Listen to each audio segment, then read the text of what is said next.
അകലം വിട്ട് പോയിടാതെ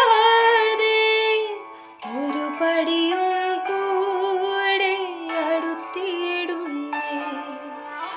അകലം വിട്ട് പോയിടാതെ ഒരു പടിയും കൂടെ അടുത്തിടുന്നേ. സുഭാഷിതം. വിലാപങ്ങളുടെ പുസ്തകം 1-ാം അധ്യായത്തിന്റെ 20-ാം വാക്യം. യഹോവേ, നോക്കണമേ, ഞാൻ വിഷമത്തിലായി, എന്റെ ഉള്ളം കലങ്ങിയിരിക്കുന്നു.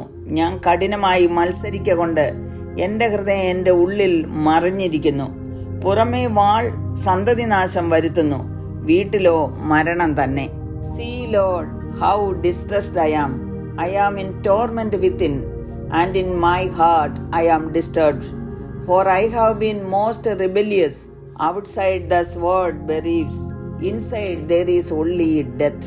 ഒരു കാലത്ത് യഹൂദ ജനതയുടെ അഭിമാനമായിരുന്ന യെരുശലേം ബാബിലോൺ ആക്രമിച്ച് കൽക്കൂമ്പാരമായി മാറ്റപ്പെട്ടിരിക്കുന്നു.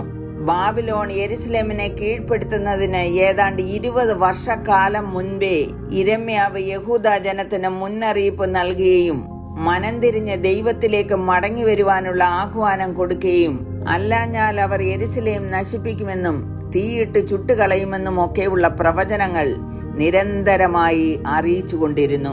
ദൈവത്തോടുള്ള അവരുടെ അനുസരണക്കേട് വിനാശകരമായി.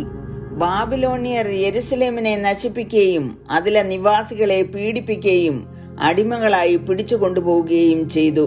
അനേകരെ കൊല്ലുകയും യെരുശലേം ദേവാലയത്തിലെ വിശിഷ്ട സാധനങ്ങളൊക്കെ കൊള്ളയടിച്ച് ബാബിലോണിലേക്ക് കൊണ്ടുപോയി. അവർ യഹോവയുടെ ആലയവും രാജധാനിയും യെരുശലേമിലെ എല്ലാ വീടുകളും പ്രധാനപ്പെട്ട ഭവനങ്ങളൊക്കെയും തീ വെച്ച് ചുട്ടുകളഞ്ഞു. നശിച്ചു കിടക്കുന്ന യെരുശലേമിനെ നോക്കിക്കൊണ്ട് കണ്ണുനീരിന്റെ ഭാഷയിൽ ചിത്രീകരിക്കുകയാണ് ഗ്രന്ഥകാരൻ. വിലാപങ്ങളുടെ പുസ്തകത്തിൽ ഒരിടത്തും ഗ്രന്ഥകാരന്റെ പേര് എടുത്തു പറഞ്ഞിട്ടില്ല. എങ്കിലും ആഭ്യന്തരവും ബാഹ്യവുമായ തെളിവുകൾ അനുസരിച്ച് യിരെമ്യാവാണ് ഈ പുസ്തകം രചിച്ചതെന്നാണ് വേദ പണ്ഡിതാക്കളുടെ അഭിപ്രായം.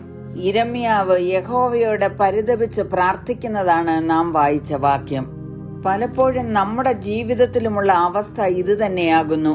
ഉള്ളം വേദനപ്പെട്ടും കലങ്ങിയിരിക്കുന്ന അവസ്ഥ. ജീവിതം നന്നായി പോകണമെന്ന് വിചാരിച്ചാണ് പലതും പറഞ്ഞതും പ്രവർത്തിച്ചതും.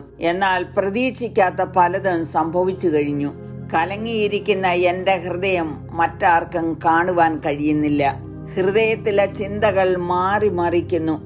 കടലിലെ തിരമാലകൾ പോലെ ഹൃദയത്തിലെ ചിന്തകൾ അലയടിച്ചുകൊണ്ടേയിരിക്കുന്നു. എന്തുകൊണ്ടാണ് തനിക്ക് അങ്ങനെയുള്ള അനുഭവം ഉണ്ടായതെന്ന് ഈ വാക്യത്തിൽ പറഞ്ഞിട്ടുണ്ട്. ഞാൻ കഠിനമായി മത്സരിക്കുക എന്റെ ഹൃദയം എന്റെ ഉള്ളിൽ മറിഞ്ഞിരിക്കുന്നു. ഒരിക്കൽ ഇയ്യോബ് പറഞ്ഞു, ഞാൻ പാപം ചെയ്തു, നേരായുള്ളത് മറിച്ചു കളഞ്ഞു. ദാവീദ് 51-ാം സങ്കീർത്തനം 3-4 വാക്യങ്ങളിൽ എഴുതിയിരിക്കുന്നത്, എന്റെ ലംഘനങ്ങളെ ഞാൻ അറിയുന്നു, എന്റെ പാപം എപ്പോഴും എന്റെ മുമ്പിൽ ഇരിക്കുന്നു. നിന്നോട് തന്നെ ഞാൻ പാപം ചെയ്തു, നിനക്ക് അനിഷ്ടമായുള്ളത് ഞാൻ ചെയ്തിരിക്കുന്നു.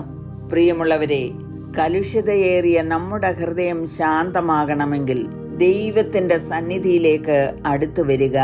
നമ്മുടെ സംസാരത്തില്, നോട്ടത്തില്, ഭാവത്തില്, വിചാരത്തില്, പ്രവൃത്തിയിലൊക്കെ വന്നുപോയ കുറവുകൾ ദൈവത്തോട് ഏറ്റുപറയുക. സദൃശവാക്യങ്ങൾ 28:13 പറയുന്നത്, തന്റെ ലംഘനങ്ങളെ മറയ്ക്കുന്നവന് ശുഭം വരികയില്ല, അവയെ ഏറ്റുപറഞ്ഞ് ഉപേക്ഷിക്കുന്നവനോ കരുണ ലഭിക്കും. യേശു കർത്താവിന്റെ രക്തം സകല പാപവും പോക്കി നമ്മെ ശുദ്ധീകരിക്കും.